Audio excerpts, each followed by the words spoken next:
Anita? This is Anita Kunz. That was a great piece, yeah. Okay, Terry, that's an impossible act to follow, but I'm going to do it anyway. So I'm doing a quickie. I'm another blonde doing a quickie. So when Terry asked me if I had any pictures of Obama, I looked at my work and I realized I did have some work that was published, but nothing that I was really happy with. And I realized that some of the work that I'm happiest with is stuff that was never published. So I thought, well, I could put together a whole show of work that no one's ever seen. So that's what you're going to see. Okay, first you'll see some work that I've actually done. This is all work for The New Yorker. You'll actually see some work that I've done for The New Yorker, so you know I'm legit. This is, well, you never know. This is something I did, my first New Yorker cover called Mohawk Manhattan, about how I wanted to do something very dignified about, it was for July 4th, about how Manhattan was purchased for something like $21 from Native Americans. I have to go quicker. I realized that the process of hailing a cab was vaguely hieroglyphic. This was a Christmas cover. And this is, you know, the little logo is Eustace Tilley looking at a butterfly, so I just switched the heads. I spend a lot of time alone, and these things actually look normal to me, so I don't know. Anyway, so we've heard a lot of talk about how precious water is going to be, and you know, The New Yorker is really amazing. It's really wonderful to work for because what they want are images that have to do either with New York or things that are current. So it's wonderful to have my work on the cover when I can get these. That was a sad cover. It was the end of his presidency. So as you can see, some of them are a little more light. This was a Mother's Day cover about cloning. It's so interesting. So, you know, a lot of people have talked about some of these subjects. So that's I'm thinking The New Yorker is always so in the zeitgeist. I love the magazine. Okay. Well, you know, I mean, I haven't done any bad pictures of Obama because I'm just so happy. But I did have a lot of trouble doing any political satire about him. I couldn't do anything. I couldn't get anything published. This was the first thing that was even remotely, you know, critical, and it took 2 years to get published after September 11th. So I just had a hell of a time. Oh, and this is another Mother's Day cover. I don't have any children myself, but this is what a lot of my girlfriends look like who have children. The other thing is that for The New Yorker, I mean, it can be funny, it can be serious. I mean, I can really stretch. This was, and the way The New Yorker works is that I pitch ideas, so they're always my ideas, which is great. So this was I pitched this because in the news was about the brave American soldiers who were going to Iraq and serving endless tours of duty. So I had remarkable letters. I mean, sometimes I get a lot of really mean, you know, vicious letters, but this one I had some really heartbreaking letters from, you know, mothers whose children were over there and they were desperate to, you know, they were so worried about them. I got one from a woman who said, "That's my son, how did you know what he looked like?" I mean, just really, it makes you, you know, really made me want to cry. This one was at the State of the Union address, I guess 2 years ago. And so I wanted to do something about using the metaphor fiddling while Rome burns. The fact checkers found out that Nero really wouldn't have used a fiddle, he would have used a lyre. So this is called Lyre. You know, you don't get presents like that every day.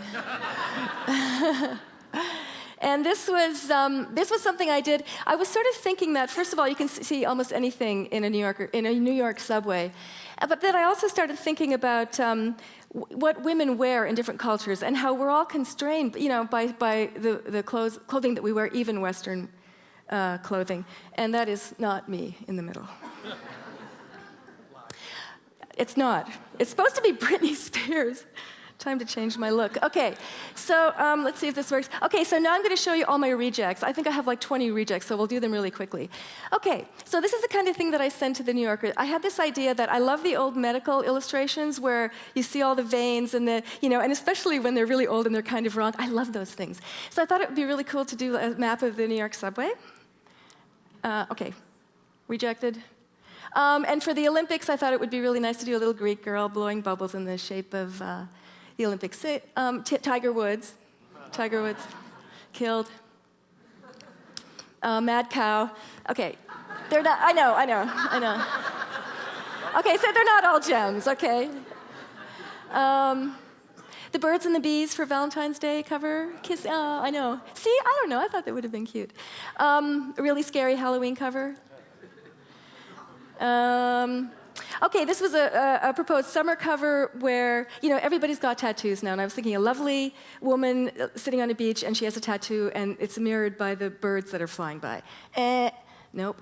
And I proposed this for the Westminster dog show around that time, and you know how when the dog came out, you know how they say people look like their dogs? So, okay, Freudian slip. Sorry, I know. Okay. This was, you know what? Do I have to describe this one? I mean, I think we know what it's about. Okay, scratched, killed. Again, some serious, about the polar ice caps melting. This was around the time the Da Vinci Code came out, and it's Leonardo reading it, very angry, about the financial crisis. Bunny's got no money. It was about the financial crisis. It was a proposed Easter cover. How am I doing? 1 minute. Okay. Bird flu epidemic. I got to go quickly. This was when Michelle Obama planted the garden in front of the White House. So all right. Okay, this is when Jeff Kunz did the sculpture on the Museum of Modern Art, and I thought I could have all, Mona Lisa and Picasso and the Munch scream, really upset. The toy recalls, here's Santa Mao. The writer's strike, but with Shakespeare and Edgar Allan Poe. And, I really wanted this one to run. This was, everything about the last election was about race and politics. So I really wanted to do a female Obama and an African-American Hillary. Don't you think that? Okay. Oh, and of course, Sarah Palin as Betty Boop. And John McCain is the little, I desperately wanted a cover, but anyway. And there's the one, the Wascally Wabbit. I thought this would have made a really great cover. It's, of course, Lincoln, only he's being cleaned, his shoes are being shined by a white person. I thought that would have been a lovely cover. And then, of course, the Republican elephant leaves, and Obama has to clean up the you-know-what. Hey, they're dead in the water. They're not going anywhere. Okay, but this is the way the process works. This is what I would send to the New Yorker, and and then if they like it, I do a more finished drawing, and then I do the final painting. Whoops. And this is the finished painting, also killed. I did Hillary anyway. And this one I proposed, this is called Arc, and I did it anyway.